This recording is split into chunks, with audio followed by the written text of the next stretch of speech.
Michigan and Minnesota square off in what used to be a heated rivalry, and these two programs are in different places. And right now, Michigan is a team that's competing for national championships. Minnesota finds themselves in kind of a rebuilding year.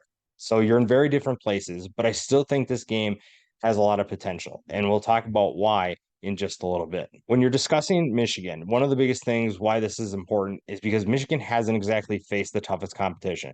Their only true real test, if you want to call it that, has been Nebraska, and they won 45-7. They haven't really faced anybody that's worth noting, and they haven't really been tested. So I think that you're looking at, even when you look at Rutgers, that was probably maybe the better game than Nebraska. I think that was a tougher game. They're better athletes, but you just haven't really seen Michigan give their full effort because they haven't needed to. And I think that Minnesota is a team that is trying to figure things out. But I do think that they will provide another more difficult test. I think that this unit on defense for Minnesota plays a lot better, but Michigan has so much talent that it doesn't matter. And JJ McCarthy, it almost feels like this offense is sleepwalking through the entire year. They're not really trying, they're not putting a ton on film because they don't necessarily need to pull off these wins. Winning by 20 plus is almost too easy for them. So it'll be interesting to see how this game changes what they do. Maybe they open things up a little bit more. Maybe Minnesota tests them, but Michigan is definitely a team that is not messing around. They are taking care of business. They are not, if you want to say, playing with their food. They are doing what they needed to win, and they're winning comfortably and not letting things get closer than it needs to be. Obviously, the rushing attack with Blake Corum and Donovan Edwards is the focal point of the offense. So McCarthy has to find a way to be that X factor. And then the defense is back to doing what it does best, which is being really disruptive, slowing teams down, and not letting more than a touchdown on the board so far. So we'll see what happens with this group in week 6, but I think that you're going to see more of the same of what we've seen thus far. Minnesota's the more intriguing team here, not necessarily because I think that they can pull off an absolute stunner, but there is definitely long-term discussions we need to have. You have certain players that have stepped up and are taking the reins at certain positions. Darius Taylor, the freshman running back, is one of them. 532 yards and 4 touchdowns. He has been a nice surprise for an offense that has largely struggled. And it's kind of hard to watch because there's a lot of talent on this offense. I think that there's plenty of weapons to utilize. It's just that we haven't seen them be consistent in terms of moving the football down the field. So to me, you have to find a way to be more efficient. You have to find ways to keep Ethan Kaliakmanis upright and find ways to get Darius Taylor more openings because there, like I said, there's too much talent on this team to struggle this much. The defense, like I said before, the numbers feel a little bit misleading because of the last two games, but I think that this is still a better group than a lot of people give credit for. And it's one of those things we've discussed with Minnesota before. This defense is good when they play together and play as a group. If individuals start trying to do their own thing, that's what they get in trouble. And when you don't have discipline like they've had the last couple, maybe even few weeks, that's when things go the wrong way. And if you're going to do that against Michigan, this will be a 50 burger for the Wolverines. So you have to find ways to slow that team down because Michigan wants to run the football. So finding ways to almost tempt JD McCarthy to want to make plays with his arm maybe is your best strategy. Load up the box and trust that your secondary, a very talented secondary, can take care of business on the back end. There's plenty of talent for Michigan at wide receiver, but as we've seen in the last few years, Michigan's wide receivers will be the X factor. The passing attack is the X factor of this offense. So guys like Tyler Nubin and you look at Jane Wally, you have plenty of talent on the secondary that can make things happen, but you have to find a way to stop the run first. So the keys to the game shouldn't be too surprising for Michigan. It's pound the rock. You have to run the football against this team because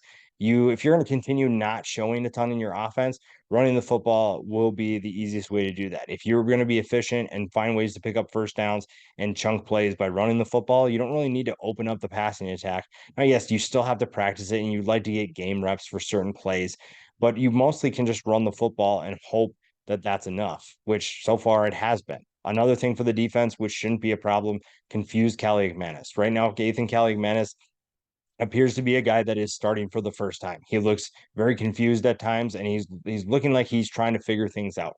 For Michigan, that means that you can throw different looks at him and expect it to work. Now, again, it comes back to, do you want to show too much? How much do you actually need to show to win this game? And I don't like usually saying that because it feels like you're almost coasting to a win, but Michigan is the more talented team. But this is a rivalry game. So you can expect Minnesota to come out focused and find ways to essentially make this more interesting than people expect. Because when you look at this team or the two teams, one team is clearly better than the other. So if you find ways to slow down this Michigan offense, that will be a big key. But if Michigan can find a way to just continue mauling at the line of scrimmage and open things up for Corum and Edwards, you don't really have to worry about anything. And swarming to the football will be a big key for Michigan, which they've done most of the year. They have done a great job of getting to the football, limiting explosive plays, and making sure that there are no second chances, yards after contact, that kind of stuff. For Minnesota, you have to limit the mental miscues. I think right now Minnesota is struggling because certain times they take a penalty or they force a turnover or give away the ball at an inopportune time. You have to find a way to limit those. You have to be more disciplined because we talked about coming into the year. Minnesota's year is 2024. Not necessarily saying that they're going to compete for a Big Ten championship or a Big Ten compete with some of these teams that they should compete with, but they are going to be better in 2024 because they have a lot of young players that are playing key roles right now. So that's going to be a big key. Compete on the line of scrimmage. Right now, I think the offensive line leaves something to be desired, and it's a big reason why they've struggled at times offensively. Finding a way to open up this passing attack is really what will come from competing on the line of scrimmage. If you're able to dominate and get the running game going and also give Cali McManus time, he's a talented quarterback. I know the numbers don't exactly say that, but he has the talent to be a good quarterback. It's just a matter of getting comfortable in the system and finding ways to move the ball down the field.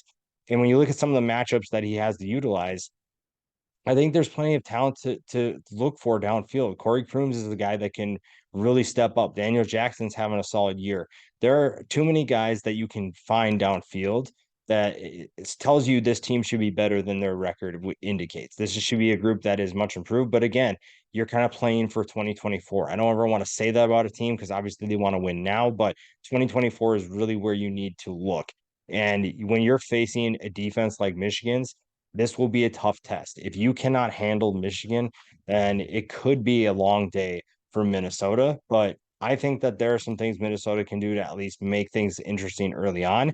I don't necessarily know how long they can hang on because when you look at some of these matchups, you see some potential in Minnesota, but you also know what Michigan is capable of doing. A lot of that falls on the quarterbacks as well. Most of these games that we'll talk about in college football, the quarterbacks obviously play a huge role, and in football in general, that is going to be the case.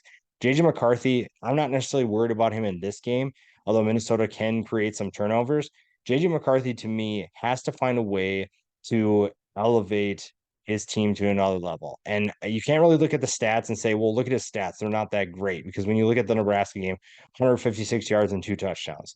Well, that's not a great stat line, but you didn't really need him to be. You won 45-7. What do you need to throw the ball for if you're just killing everybody by running the football? And Bowling Green, obviously not the best statistical line with 2 touchdowns, 3 interceptions. So I think that there are things that Jamie McCarthy can do better, but right now you don't exactly need him to be. I think the one thing I would say, you would rather see him get some reps in some of these games, not necessarily worry about the risk of showing to other teams what you're doing because JJ needs these reps. He needs to be able to elevate his game so that he can go into the NFL, but also elevate Michigan into being a legitimate college football playoff contender. I think they are a contender right now, but if you can't take that next step, it's not going to matter if you're in the playoff. We saw last year. That was a really good Michigan team. But if you can't find ways to elevate your game, especially against big time competition, then you're in trouble. Now, I'm not saying Minnesota is big time competition, but JJ McCarthy has to find a way to put almost like the fear into other teams, to put the fear into teams like Penn State and Ohio State. Because right now, I guarantee you, they are watching film and they're saying that's not anything that we're super concerned about. And JJ McCarthy needs to at least show something that gives them a chance to second guess that thinking. And for Ethan Calic Manis, I think right now you're in a learning curve. You're very much trying to figure things out, and the stats show that. Again, I don't want to rely on stats too much. They haven't been the best box scores for him. And you have a guy who's young, who is learning, and he's in his first season as a starter. You just have to find ways to get him more comfortable And I think that Minnesota can do that. It's just a matter of opening things up, finding ways to win at the line of scrimmage. Not everything is on him, but he does have to take a step forward. Like I said before, Michigan's winning this game. I don't think there's any chance that Minnesota has to win it. Now, there's probably a tiny chance, a small chance, but Michigan is the better team. They are thinking playoff. Minnesota is looking more towards the future. And I think that both schools can be okay with that. I think right now, putting up a good fight against Michigan says a lot about the future of this program for Minnesota. And Michigan will take care of business. It's just a matter of how much do they show and what can they do to be efficient where they once again win comfortably and don't have to worry about much.